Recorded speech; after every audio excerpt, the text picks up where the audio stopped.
guard, you know, arguably the best player in the league right now, and a veteran guy, and he did a great job on it. He had a lot of help. I thought our help side defense was good at shutting down some lanes and not giving him a lot of areas to drive into. And then our ball screen defense was also solid. But I'm happy for Trey. Also freed up Jerry to not have, you know, to guard, you know, the best perimeter guy, and then, you know, he turns out and has a very good offensive game. So it worked out well. Is there any particular reason?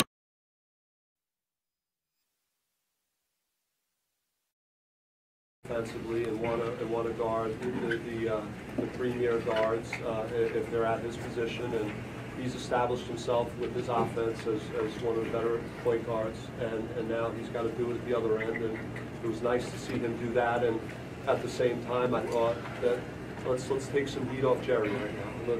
Let's allow him to play the guy at his position, and then maybe he'd play better offense.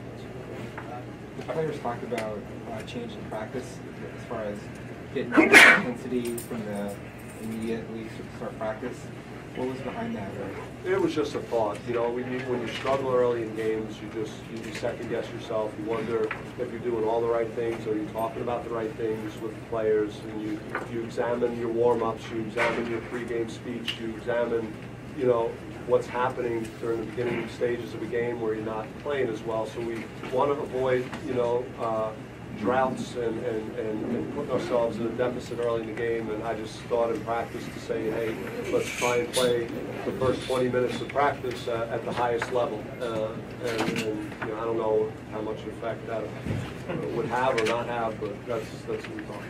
After having such a big first half, how satisfied was it really to keep the pace and not have that natural letdown in the second?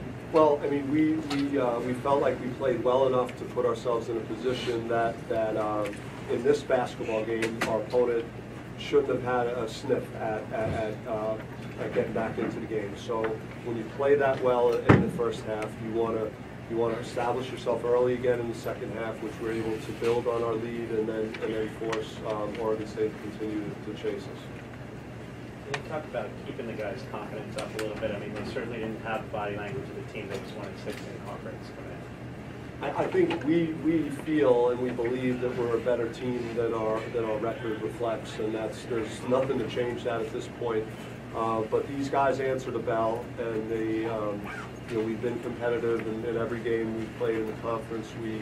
It is demoralizing to lose close games and not be able to break through, but it's nice to have a confidence building performance like we had tonight on offense, and hopefully that'll trigger, you know, additional momentum moving forward. How big of an emphasis was guard rebounding, especially in the game, at 6 rebounds? Yeah, that's a good point. You know, we talked about that. It was probably one of the best things that Gary does is rebound from that position, and you know, we talked about it. Those guys understood it. They saw it on the film, and they did a good job of keeping them off the board. What are the 5 guys in the what's that mean just offense?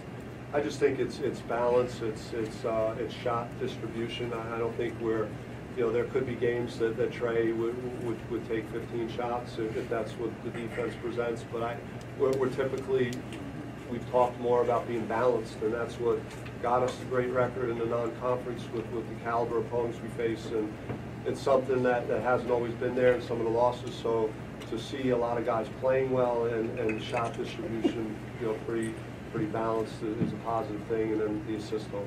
And Trey was really distributing the ball too.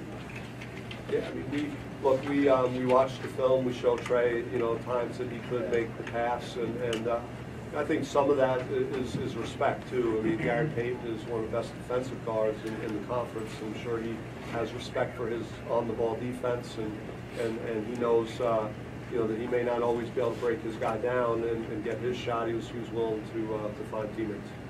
You talked about Eric's defense hedging on the ball screen and still being able to get back inside without fouling. Yeah, it's underrated. You know we spent so much time talking about our defense this week and hedging ball screens like we need the way that we need them to, and you know, hedging ball screens doesn't show up in the stat sheet. You don't get points for that, So it's you know, it's something that guys don't always value, and we need to express how important that is to our defense.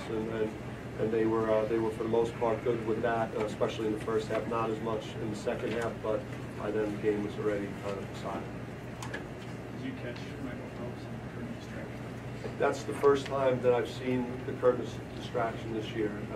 You know, it was I couldn't pass up the opportunity to see that. It was he made a major contribution to the game tonight. It was one of the highlights of the night for sure. What do you think of his outfit?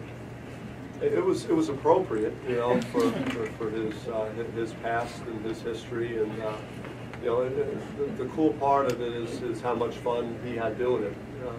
It looked like he enjoyed it, and our crowd fed off it, which was nice. You know, so we really appreciate him helping take 2 points off the board for us. Anything else?